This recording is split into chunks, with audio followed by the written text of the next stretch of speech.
माही मनीषा के बाद जहाँ ले कहनी हो तो ई 2 कौड़ी के नचनिया सन के आज रेट लोग इतना बढ़ा देले बा। आखिर ओकरा ओ तरह के आदमी के तो के बाकी लेकिन भौगा बढ़ावला के ह लोगवा ह जे हमरा रउआ जैसन कुछ मीडिया के लोग बा, हमरा रउआ जैसन कुछ दर्शक लोग बा जे लोगन उससे कहला कि सोशल मीडिया पर डाल देला हमनी के भोजपुरी गीत ना सुने सन, हमनी के ऑर्केस्ट्रा ना देखे नि सन। लेकिन तब कहे ना महाराज दिलीप जी का बतिया तनी क्या कर बात बतिया तनी जे कहेला नु जे अश्लीलता के विरोध करतन उनकर लइका जाके ऑर्केस्ट्रा में 5 तुरा के बाटेला का बतिया हमरा से। नमस्कार, वो देख बानी भोजपुरिया माटी के लाल और खबर गांव तक। हमनी के एगो वीडियो लगातार 23 से वायरल होल बा जौन की 2 गो नचनियन के ईगो इतना ज़्यादा हो गई बा कि शिवेश मिश्रा जौन की लोग गाए बड़े उनकर भोजपुरी इंडस्ट्री में बहुत ज़्यादा परिचय बाटे और उनके बात के कैंसिल कर बाटे और जबकि पेमेंट शिवेश मिश्रा जी कह दिले बानी और प्रोग्राम माही मनीषा लोग कैंसिल कर बड़ो और ऑडियो में लगातार वो लोग कहता लोग कि हमनी के नहीं ना आ पाएम सन। तो यही पर हमनी के बातचीत करे खातिर हमरा संग जुड़ चुकल बानी खबर गांव तक के सीईओ और साथ ही साथ बेहतरीन पत्रकार सत्येंद्र कुमार कुशवाहा जी। सबसे पहले भोजपुरिया के माटी के लाल मेरा स्वागत बा, कैमरा में लगातार फोकस करी। सबसे पहले तो रउर भोजपुरिया माटी के लाल के श्रोता लोग जे भी हमार खबर गांव तक देखेला ओके पैर छू के प्रणाम बा, नमस्कार बा। और संग ही रुआ 2-3 गो नाम रखनी है लगातार शिवेश मिश्रा के जौन बात बा जहाँ तक ले तो वहाँ के जौन गाई ले वहाँ के गायकी के हमनी के भी कायल बनी सुन। वास्तव में वहाँ के जौन कला बा वहाँ के जौन गला बा वो तो अच्छा बढ़ले बा, वो तो सरस्वती के देन बा ही, लेकिन वो सलीलता के प्रति काफ़ी जागरूक रहलन और जौन भी गावेलन सलील होला, अच्छा होला और लोग के सुने लायक होला, माई बहन के संगे बैठ के सुनल जा सकता। लेकिन जो 2 गो नचनिया जौन लगातार उनके बात कइल बड़लो ई कहाँ तक सही बात कि जौन माही मनीषा के बात रो कहनी है, माही मनीषा का हलो वो लो नचनिया हो आ नचनिया के का इज्जत होला, कम प्रतिष्ठा होला। नचनिया अगर ना गइल नाच करे तो कौन लो मारे काम कर दल का कर दलस। नाच वाली जो है जो नाचती है और उसको 2000 से लेकर के और 50 से 60,000 रुपया हमहूँ सुन ले बनी, हमरो खबर पर चलल बा वो ऑडियो जौन वायरल हो रहा बा उसमें शिवेश मिश्रा जी ओकरे से बात करतनी इतना नॉर्मली रूप से यहाँ तक ले कि एगो जे मेला लगवावे ला नु ये बहुत बड़ा जे अध्यक्ष जी हमारे बहुत अध्यक्ष वही के बनावल जाला जेकर बाजार के जवार के लोग उनका काफ़ी विश्वास करतो के। तो एगो विश्वसनीय आदमी एगो प्रतिष्ठित आदमी यहाँ तक कि कह सकते हैं कि जनप्रतिनिधि के जैसा आदमी जौन बात उसको हम देख रहे हैं कि ऑडियो में मैंने सुनाई देता है कि वहाँ के रिक्वेस्ट भी करतनी कि हमनी से गलती भइल बा, शिवेश बाबू में दोष नहीं के हमनी के पैसा समय से देवे पैसा 1 दिन पहले गइल बा, 3 बजे पैसा चल गइल बा। साजी खान ओकरा कुछ दिन पहले उनकर एडवांसो पैसा लो देला बालो, ओकरा बाद से वो दिन पैसा देता लो पैसा भेजले बड़े माने जौन भी ऑडियो में दिखाई दे रहा बस सामने बा, प्रत्यक्ष हम किम प्रमाणम कहल जाला, प्रत्यक्ष बा, सब लोग देखता दोनों के आवाज में। तो इ नचनियन मजनियन के कोनो मौजूद ना होला दिलीप जी वजह के बाकी लेकिन भौगा बढ़ावला के ह लोगवा ह जे हमरा रउआ जैसन कुछ मीडिया के लोग बा, हमरा रउआ जैसन कुछ दर्शक लोग बा जे ओकनी के भाव बढ़ौले बा। लेकिन उहे लोगन उससे कहला कि सोशल मीडिया पर डाल देला हमनी के भोजपुरी गीत ना सुने सन, हमनी के ऑर्केस्ट्रा ना देखे नि सन। लेकिन तब कहे ना महाराज दिलीप जी का बतिया तनी क्या कर बात बतिया तनी जे कहेला नु जे अश्लीलता के विरोध करतन उनकर लइका जाके ऑर्केस्ट्रा में 5 तुरा के बाटेला का बतिया हमरा से।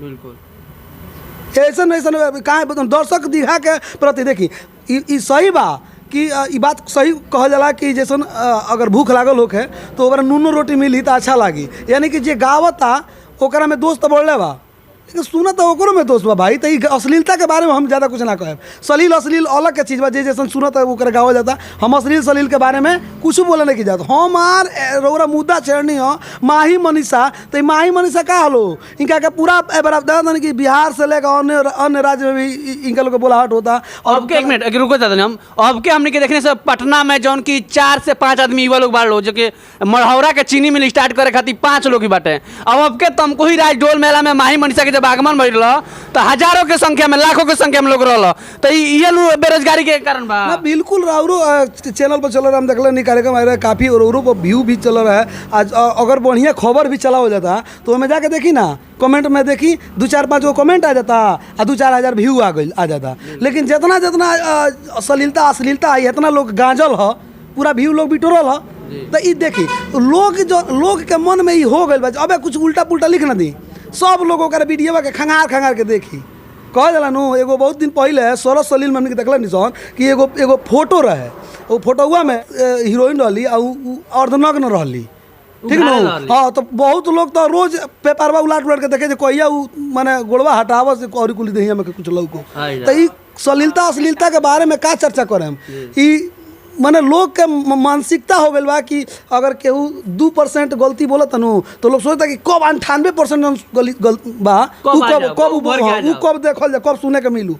तो ये अश्लीलता सलीलता के बारे में मत चर्चा करी। माही मनीषा के बात जहाँ ले कहनी हो तो ई 2 कौड़ी के नचनिया सन के आज रेट लोग इतना बढ़ा दिले बा, आखिर वो तरह के आदमी के तो बहिष्कार करे के चाहिए। और वो तरह के आदमी के बहिष्कार खाली श्रोता के ही ना, वो कलाकार लोग का भी करे के चाहिए। शिवेश मिश्रा भाई, शिवेश मिश्रा जौन बाड़न इतना बढ़िया स्वच्छ छवि के एगो सिंगर बाड़न, उ तरह के आदमी के जौन बात हम धोखा परिचय दिनेश लाल यादव निरहुआ से बा, आ वो ऐसा आदमी के बात तो लोग कटले बाड़ी, तो कहाँ तक ले जायज बा? ना जायज तो है नहीं के, बिल्कुल हम तो कहते बनी रह कि जायज नहीं है, लेकिन हमरा कहे का मतलब ई बा कि माही मनीषा के लोग अगर प्रेम देता, लोग अगर देखता तो उनका लोग है तो ना उतराए के चाहिए। बात तो बढ़ला बा, लेकिन उनका पिए बजन लकी कुमार उ बुआ था कि मोदी के पिए है, माही मनीषा के पिए ना, मोदी के पिए बुझाता। ना सही बात कहता नहीं। अबे मान ली कि कल फोन कर रही, कल हमने के बात भी करे के प्रयास कमीशन तो उ फोन में ना उठावत। अच्छा वो ठीक बा, तो हम तो कहूँ कि भाई नचनिया बजनिया हो रात में नचले वचले सन सुतल हो दिन में, तो एहू बड़ा ले रिस्पॉन्स ना दे हुए वो अलग के चीज बा, मत उठाओ फोन। उ का हो, उ कोनो विधायक MP MLA ना हो, ओकरा से विकास खंड के काम हमने के नहीं कराओ महाराज, उ नहीं के उठाने के दलाल ह। हाँ तो बढ़ले बा। अब तो मान ली कि हमने के मुंह से फुहर ना निकली, नचनिए ले ठीक बा ना, तो ओकनी के कितना ओहदा बा सब लोग जानता। बिल्कुल। तो समाज से कार्य नहीं हो रहा करो लास्ट चैनल के माध्यम से, भोजपुरिया माटी के लाल और खबर गांव तक के माध्यम से ऐसा नचने सन के बहिष्कार होके चाहिए कि ना होके समाज से? देखिए, तो सबसे पहले हम दोनों हाथ जोड़ के 10 नु होबा ई जोड़ के हम जे भी श्रोतागण बा, ये तरह के लोग जे उतराए लागे ओकरा के झटका जरूर देवे के चाहिए। तो रोल से नहीं हो रहा बा कि ये तरह के नचनिया बजनिया के मन उतना मत बढ़ा दी लोगन कि ई लोग के सम्माने कोई ना। आखिर जहाँ जात रही से तहाँ लोग देखे खातिर बोले रुए 50,000 55,000 रुपया लेके आओ, जन बात उनकी जे समय से उन्हीं से पहुँचल, जहाँ के लोग ई सुनले हो कि माही मनीषा होता लो जे ओकरा के माने वाला लोग बा उ तक पहुँचल हो नू, उ तो समिति के लोग के गरियावत होई। बिल्कुल। तो हम जरूर एक आली हाथ जोड़ के कहम कि ये तरह के कलाकार के सम्मान होके के चाहिए, क्योंकि कलाकार के जौन बा ये दुनिया में जब से इतिहास बा दुनिया के तब से कलाकार लोग सम्माननीय बा।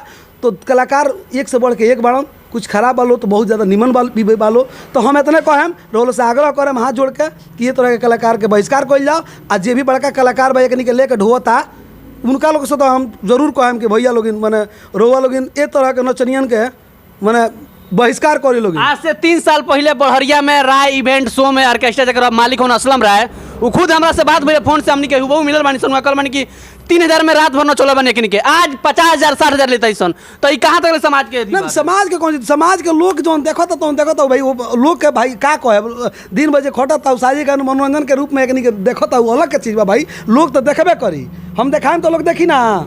अच्छी बताइए अब हम लोग के गरिया दी 4 गाड़ी तो लोगवा देखी ना।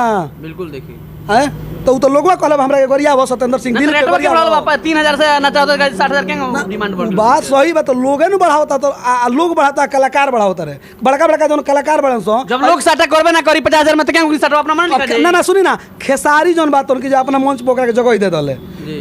अब खेसारी पवन सिंह ई लोग स्टार बा, ई लोग नचनियन के बोला के जना नचाई लो तो ओकनिए के उन्हीं लोग के नाव पर पैसा ना कमाइयो सो। शिवेश मिश्रा आरोप लगावत रहे कि खेसारी के प्रोग्राम में वो लोग फ्री में कर लो, हमनी से डिमांड वो लोग फुल रहला का प्रचार होई बोले की बोला सिंपली तौर पर कहते हैं दिलीप जी हम ऐसे बोलर दिन तो पुट्ठा काट लेती मार के, हम का बुझते नहीं। बिल्कुल देख सकता नहीं कि जौन शिवेश मिश्रा के बात पर काफ़ी आक्रोश बानी सत्येंद्र सिंह जी, और कहीं ना कहीं समाज से बहिष्कार करे चाहिए, खास करके युवा पीढ़ी के जो लोग बा। हमने जब लोग से पूछा इस तरह लोग कहला कि हमने के भोजपुरी गाना तो सुनबे ना करें, मोबाइल में तो रहबे ना कर, लेकिन जब ऑर्केस्ट्रा लगा दी और कोनो धरना के बात हो कि अपना रोजगार के मामला में बात करे कि सरकार में धरना देखो तो 5 लोग भी ना जुट आई, ऑर्केस्ट्रा बुला दी, माही मनीषा बुला दी, सनी लियोन के बुला दी तो 5 लाख के भीड़ लग जाए। तो कहीं ना कहीं युवा समाज के ज़्यादा में 98% अथी बा साथी बा। रोज से नहीं हो रहा बाकी वीडियो को लगातार शेयर करी। बाकी धन्यवाद, जय हिंदी, जय भोजपुरी, जय भोजपुरी।